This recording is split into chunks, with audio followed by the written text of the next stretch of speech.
Bonjour YouTube et bonjour chers internautes et bienvenue au Manga Café pour le spammage de vidéos intensifs, le retour des reviews d'animés. Vous étiez ok, vous vouliez le retour des reviews d'animés, moi aussi j'avais envie de reparler d'animés, puisque bah c'est cool, tout simplement. Et on commence aujourd'hui, et il va y en avoir à peu près une par jour, ça va dépendre de comment je regarde et tout ça, donc ça va arriver. Mais on va commencer par Tokyo Revenger. Alors, Tokyo Revenger saison 2, épisode 1. Enfin, on a eu la chance, bordel, et ça c'est très cool, Disney Plus fait du simulcast. C'est trop bien. Alors, du coup, Bleach et Time Shadows, on peut aller se faire, voilà. Mais, pour Tokyo Revenger, ils ont fait du simulcast. C'est très cool. C'est parfait.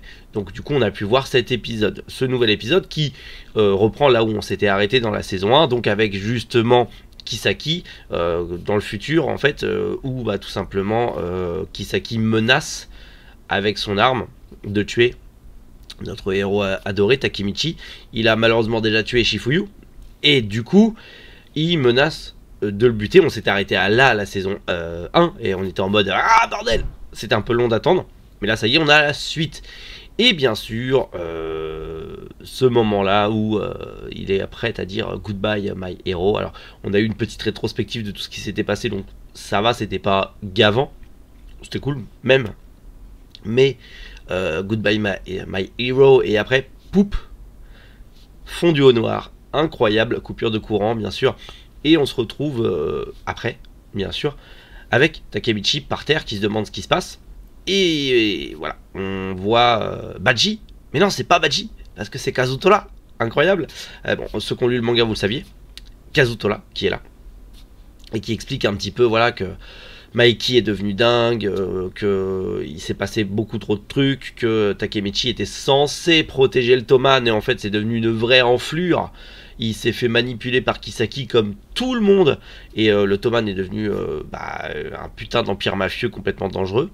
Et résultat des courses, il faut changer ça. Et du coup, Takemichi, il revient du passé.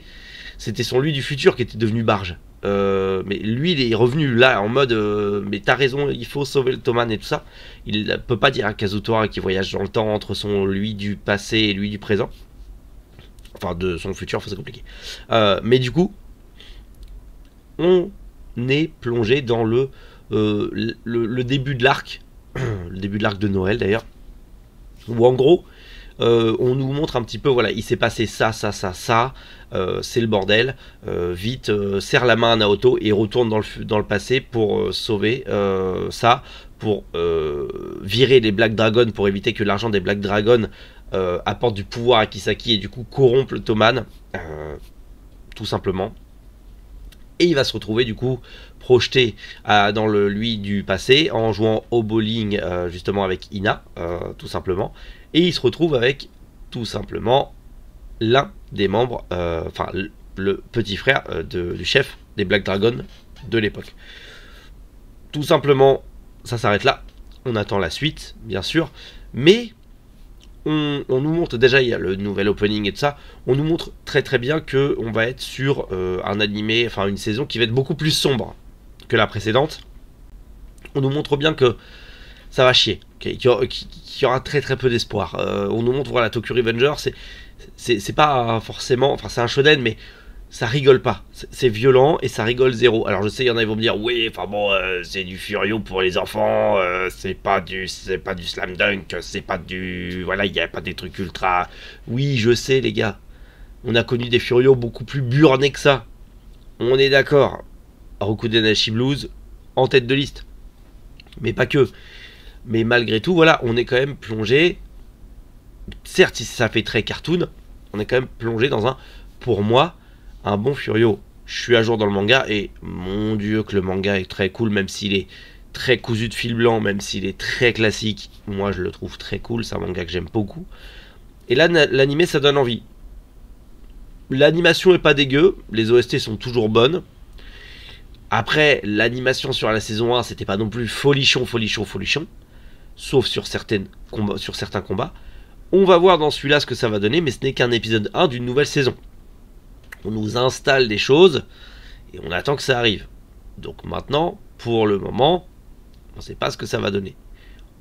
On verra bien lors des prochains épisodes. Mais en tout cas, voilà, petite review de cet épisode 1. Qu'est-ce que vous voulez que je vous dise de plus? On s'installe, quoi. C'est juste un épisode d'installation pour le début de la saison. Mais malgré tout, c'est très cool. Et il n'y a plus maintenant qu'à attendre la semaine prochaine. Et juste se dire que c'est bon, du coup, Disney Plus fait du simulcast et que toutes les semaines, on n'aura pas à se prendre la tête, on aura un épisode de Tokyo Revenger, ça fait plaisir. Ça fait plaisir.